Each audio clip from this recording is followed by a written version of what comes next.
Indirect फायदा जो है मिडिल क्लास को मिलेगा। हाँ, मतलब सीधा नहीं। और आपने जो सवाल पूछा चुनावी राज्यों का, चलते हैं बंगाल। आशिका, वहाँ क्या रिएक्शन है कोलकाता में बजट के ऊपर? मतलब क्या लोगों को लग रहा है कि हाँ बंगाल को कुछ ज़्यादा दे दिया? देखिए, बंगाल शिकायत तो नहीं कर सकता है। 675 किलोमीटर लंबी सड़कें, 25,000 करोड़। मैं लोगों से बात करूंगी। ये बताइए कि बंगाल को जितना मिला, क्या लग रहा है कि चुनाव होने वाले हैं इसलिए इस बार इतना मिला? नहीं, देखिए, ऐसा कोई बात नहीं है कि चुनाव होने वाला है तो इसलिए बंगाल को इतना सब कुछ मिला है। आगे भी हमारे देश के यशस्वी प्रधानमंत्री उन राज्यों पे ज़्यादा विशेष ध्यान देते हैं जो पीछे हैं उस पर ज़्यादा विशेष ध्यान तो दिया गया। आप ये बताइए कि ये जो कह रहे हैं कि राज्य पीछे है इसलिए इतना मिला है कि चुनाव आने वाले हैं इसलिए इतना मिला है? नहीं, मेन बात है ये कि देखिए 34 साल जो सीपीएम गवर्नमेंट इसको पीछे किया, कल कारखाना बंद किया, उसके बाद 9 साल आपका टीएमसी शासन में जो गया, इसको लेकर केंद्र सरकार, माननीय प्रधानमंत्री और वित्त मंत्री निर्मला सीतारमण ने आप ये बताइए कि जो सड़कें उस पर विशेष ध्यान दिया गया है। पश्चिम बंगाल की सड़कों को लेकर के शिकायत शुरू से रही है, अब क्या उम्मीद है? अब उम्मीद यही है कि जो हालत जो आप देख भी रही हैं पहले के हिसाब से और बजट के हिसाब से बताया गया है, सड़कें पहले से अच्छी खूबी और अच्छी तरीके से रहेगा।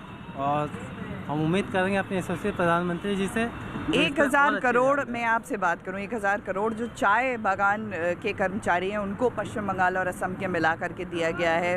हालांकि ये भी कहा जा रहा है बार बार कि यही 2 राज्य हैं जिनमें चुनाव होने वाला है इस क्षेत्र में, तो इसलिए दिया जा रहा है। देखिए, मैं आपसे बात करूँगा, चुनाव तो हर साल यहाँ होते हैं। इसके लिए मोदी जी ने बोला भी है कि एक साथ सारे चुनाव होने चाहिए, चाहे लोकसभा हो, विधानसभा हो, ये चुनाव तो आते रहेंगे सर, जब तक ये नियम चेंज नहीं होगा। और रही बात 1,000 करोड़ रुपये यहाँ पे चाय बागान मजदूरों को देने के लिए, तो यहाँ की जो ममता बनर्जी की सरकार है वो बिल्कुल ध्यान नहीं देती है। चाय बागान हमारे पश्चिम बंगाल और के खासकर दार्जिलिंग इस क्षेत्र से जुड़ा हुआ है और यहाँ के मजदूर और पश्चिम बंगाल सरकार खासकर उस पर डिपेंड है। तो चाय बागान के लिए 1,000 करोड़ रुपए देना मेरे हिसाब से प्रधानमंत्री मोदी आप ये बताइए कि जितना मिला बंगाल को काफ़ी मिला या और उम्मीद थी? बहुत मिला, किसी गरीब को नहीं मिला है, सब लेके रख दिया गया है। जाइए किशोर, ये पश्चिम बंगाल की आवाज़, ये एक तरफ से जी, जो रजत हमारे साथ हैं। रजत, अगर मैं गलत नहीं हूं तो आपने काफ़ी काम किया है नॉर्थ ईस्ट में। जी, तो आप ये बताइए कि ये क्या चुनावों की वजह से हुआ रहा है या पिछड़ा इलाका था इस वजह से इधर दिया गया है जो भी दिया गया है? दोनों बातें हैं मुझे लगता है। ये पिछड़े हैं इलाके हैं। मैं आपको बता सकता हूं कि चाय बागान जो असम के और बंगाल के चाय बागान हैं वो शायद सबसे ज़्यादा पिछड़े हिस्से हैं पूरे देश के। और ये पूरे देश को चाय ज़रूर देते हैं, सप्लाई होती है वहाँ से, लेकिन वो जो ओनर्स हैं वहाँ पे बड़े बड़े टी एस्टेट्स के, सिर्फ उन्हीं के पास कमाई जाती है। जो मजदूर हैं वहाँ पे, जो मजदूर परिवार हैं वहाँ पर, उनकी स्थिति इतनी दयनीय स्थिति में रहते हैं कि उनके लिए जितना किया जाए उतना कम है। उसको इलेक्शन से ही देख लेना सीमित तरीके से शायद ठीक नहीं होगा। मुझे लगता है पिछले साल भी और उसके पिछले साल भी लगातार केंद्र सरकार चाय बागान के मजदूरों पे विशेष ध्यान देके उनको कुछ ना कुछ मॉनेटरी बेनिफिट देती आ रही है। ऑफ बजट होता था, बजट का हिस्सा नहीं होता था, लेकिन सरकार की प्राथमिकताओं में चाय बागान के मजदूर हमेशा से रहे हैं। जी, अच्छा, मैं अश्विनी जी, जगदम्बिका पाल जी ने एक बात कही कि वो जो 3 साल तक को ही आप फेसलेस, एक तो फेसलेस और 3 साल तक एक तलवार लटकी, 6 साल तक लटकी रहती थी तलवार कि आपको 6 साल पहले का भी सवाल पूछा जा सकता है इनकम टैक्स को लेकर, अब वो 3 साल हो गया है। देखिए, ये मैं इस पर प्रतिक्रिया देना चाह रहा था। अच्छा है आपने सवाल पूछा। 2 बातें उन्होंने रखी और दोनों बातों के ऊपर मैं कुछ कहना चाहूँगा। पहली बात तो हमारे कॉन्स्टिट्यूशन में लिखा हुआ है कि there should be finality of litigation, यानी कि जो भी आपके ऊपर कोई कार्रवाई, कानूनी कार्रवाई होनी चाहिए उसकी कोई समय सीमा होनी चाहिए। जो तलवार है वो लटकी नहीं रहनी चाहिए ना किसी भी नागरिक के ऊपर। तो पहले समय सीमा 6 साल थी। अब उन्होंने भरोसा जताया सभी करदाताओं पे, अच्छा किया उस 6 साल की समय सीमा को, यानी कि केस रीओपन करने की जो समय सीमा है सेक्शन 140, यानी आपके ऊपर अगर इनकम टैक्स का कुछ केस है तो वो 3 साल पहले तक का हो सकता है। 3 साल तक पुराना खोला जा सकता है। पहले 6 साल की समय सीमा थी और अब उसको घटा के 3 साल कर दिया है, यानी कि जो भी मैं रोक रहा हूँ आपको, कुछ फारूक अब्दुल्ला साहब कुछ कह रहे हैं। हाँ जी, सुनते हैं।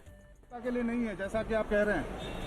भैया, मैं कहता हूँ कहने को तो बहुत कुछ है, अब कितना निकलेगा इसमें से वो पता लगेगा।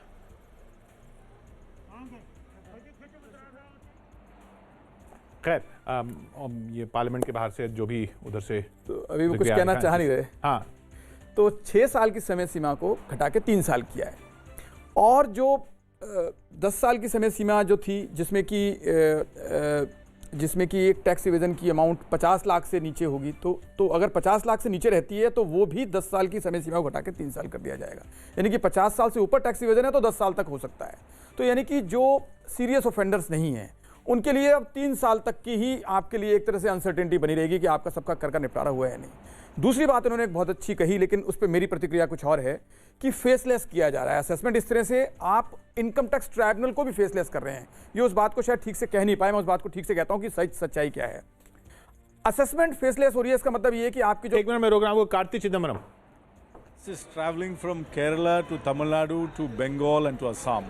That's the only thing which came about. It's clearly an attempt to to curry favor with the states which are going to polls.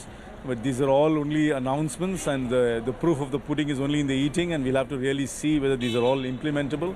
But it's only aimed at grabbing eyeballs in poll-bound states without any substance. विपक्ष का लगातार ये कहना कि साहब सिर्फ allocations हैं, और सिर्फ एलोकेशंस हैं, और वो भी गाड़ी जो है, जैसा कार्ति चिदम्बरम साहब ने कहा कि एक मिनट एक रोकते हैं आपको। पैंडेमिक के बाद जिस तरीके से कोरोना से ना सिर्फ भारत बल्कि पूरी दुनिया इससे प्रभावित हो रखी है, उसके बावजूद इतना संतुलित बजट देना जहां पे हर section of the society, senior citizens तक को जिस तरीके से इसमें रिलैक्सेशन दी गई हैं, किसानों का जहां पे एक तरफ ज्वलन मुद्दा उठ रहा है, उसमें जिस तरीके से पिछले 7 सालों में सरकार के रहते हुए किसानों के इन्होंने स्टैट्स जिस तरीके से सामने दिए, जिसमें बताया कि कैसे उनकी बेहतरी के लिए सरकार काम कर रही है, मुझे लगता है इस पैंडेमिक के दौरान इससे बेहतर और इससे संतुलित बजट और नहीं हो सकता। तो विपक्ष का कहना है कि साहब गाड़ी जो है वो तमिलनाडु, पुदुचेरी, केरल और आसाम और बंगाल घूम रही थी बजट की, और सत्ताधारी पार्टी के जो सांसद हैं वो कह रहे हैं कि इससे बढ़िया हो नहीं सकता था। सुनिए बंगाल से सांसद। बंगाल को भी दिया गया। हमारी सरकार किसी एक राज्य और किसी एक इलाके की सरकार नहीं है, ये पूरे देश की सरकार है, और उसने अपना जो धर्म है वो किया है। तो आपके नज़र में बजट कैसा है? बहुत ही अच्छा है, सबको लेके चला गया है, सबके साथ काम किया गया। तो सत्ताधारी दलों के जो नेता हैं, एनडीए के जो नेता हैं, चिराग पासवान अभी भी अपने आप को एनडीए का कहते हैं, तो वो कह रहे हैं कि बजट बहुत अच्छा है। हालांकि वो तो जब बिहार का बजट आएगा तब देखना होगा कि वो उसको कितना अच्छा बताते हैं। बहरहाल मैं वो बता रहा था आपको जी हाँ कि फेसलेस का मतलब क्या है, ये बहुत जानना जरूरी है।